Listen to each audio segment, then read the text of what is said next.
evening, CEO. Dr. Kabali is my name, and tonight I have a presentation entitled The Services of a Professional Author.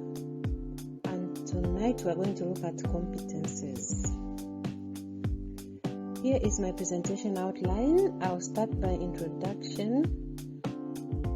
introduction, followed by definition of competence, characteristics or features of competences, areas of competences, levels of competences, types of competences, and eventually conclusion.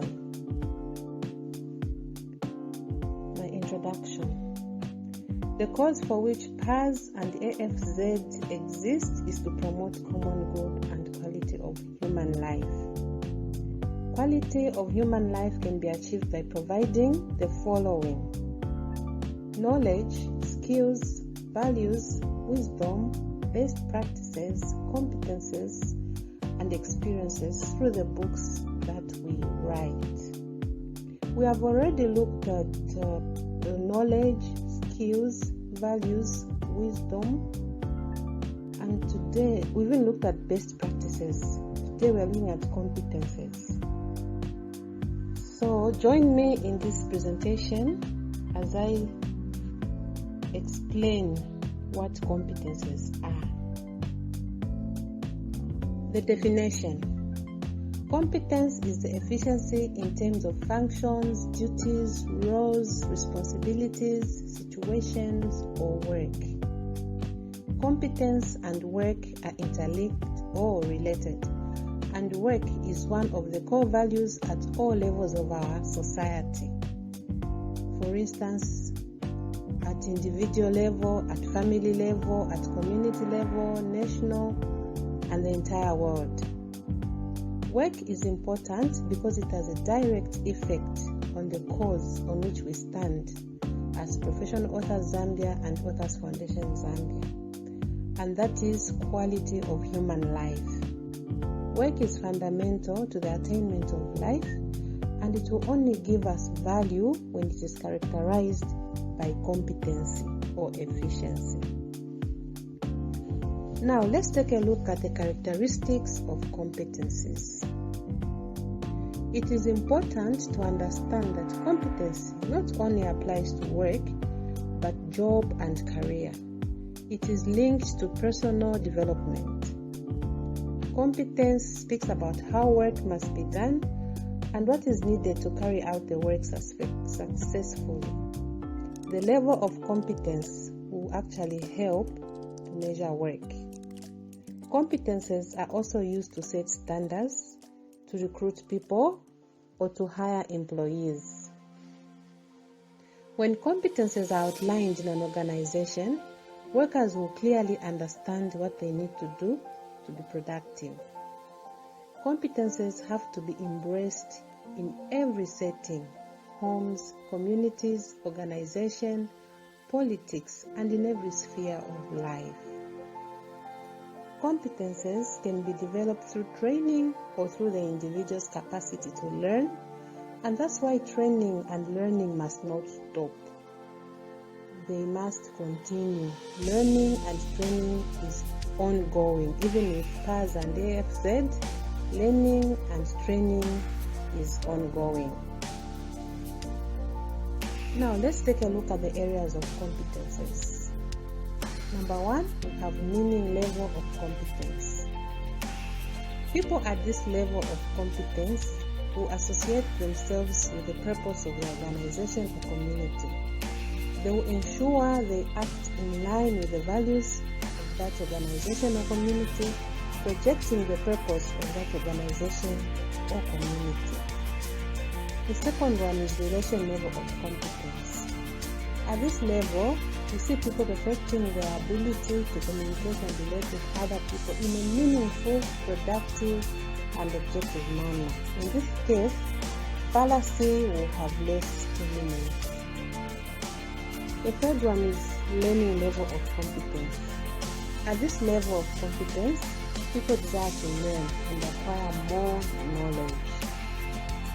Then we have change level of competence. this level of competence, people are willing to change. They are not rigid but are eager and willing to learn, eager to change and to adapt.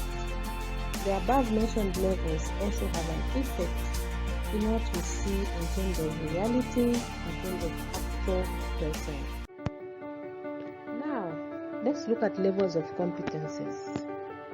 We have the first one, novice. These are people who do not really know how to carry out a certain job or activity, and so there's need to tighten the rules. There's need for close supervision and need for strong guidance. Then we have the experienced beginners. These have little experience about that particular work or function. They are not fully baked in that kind of work or function.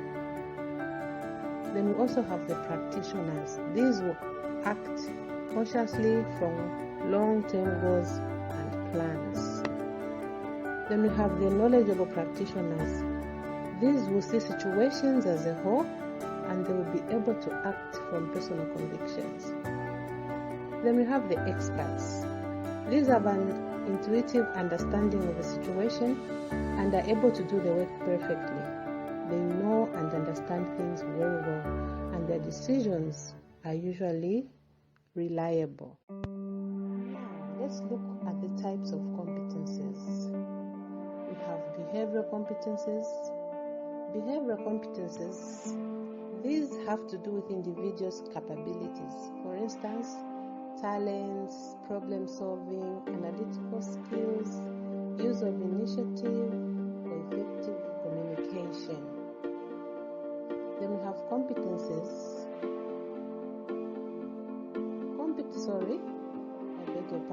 Competencies are to be looked at holistically at all levels. For instance, organizational competencies, we have institutional competencies, and we have national competencies. Then we have core competencies. These are the competencies one cannot do without, be it at individual level, family level, national level, etc.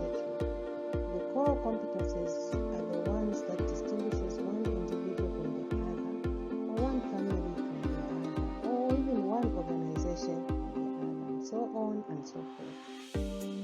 They bring about the differences in individuals, people, or organizations.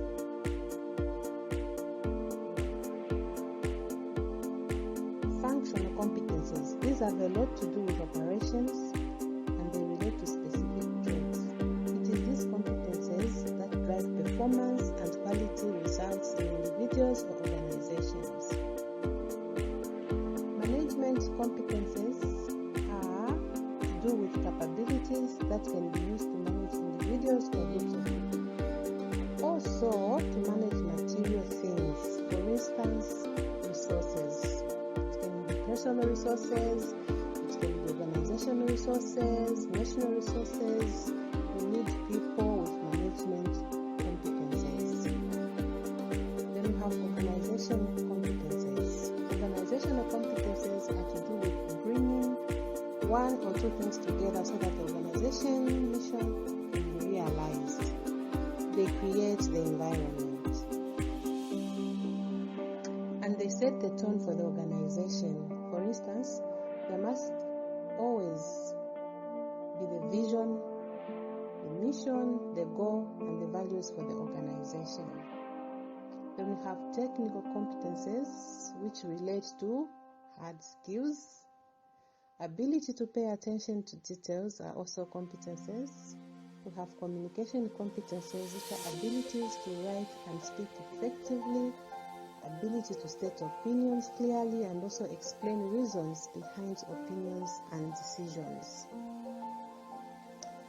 Then we have teamwork or cooperation competences. Ability to work harmoniously with others, ability to embrace diversity, ability to accept, believe and understand that we are different, and thereby bringing about the beauty of it. Then we have flexibility competences. These are found in a person who is flexible, open-minded, and one who embraces change and accepts divergence from other people. We also have knowledge competencies. These are competencies about a given skill, some equipment, some procedures, or material. Initiative or creative competencies, where people are able to plan their careers or work and tasks even without details given to them. They make constructive suggestions, they prepare for opportunities and also for any form of challenges. With such type of people, especially in an organization, so that it runs smoothly and with solutions. Then we have innovative competencies. These are people who are able to innovate practices, bring new or novel ideas. We also have judgment competencies, the ability to make sound decisions based on facts and emotions and guided by logic. We also have leadership competencies. These are very important in a leader. They are usually role models to society, and they are reliable and are able to motivate and inspire. We need such leaders, people with such leadership competencies. Then we have organizational competencies, being able to manage projects, goals so that organization objectives are achieved, creating schedules and aligning people to specific tasks. We also have problem-solving competencies. People with these competencies anticipate challenges and are able to handle any situation that come their way. We have quality control, which is in terms of work. We also have quality work. Quality work can be distinguished from quality control by one who maintains a high standard of quality work consistently. Then we have reliability competencies, where people are responsible and can work without supervision. They work independently and are usually trustworthy. We also have responsiveness competencies, someone who is responsible. We have professional competencies. This is to do with various career managements. Then we have technology competencies, the ability to use and understand previous and major technologies, physical and digital, to complete various tasks and to find solutions to challenges. In my conclusion, I would say every author should be able to identify the types of competencies in book writing about work or roles. These competencies should be communicated to the audience because they are very, very, very necessary. Thank you very much for listening. This is the end of it.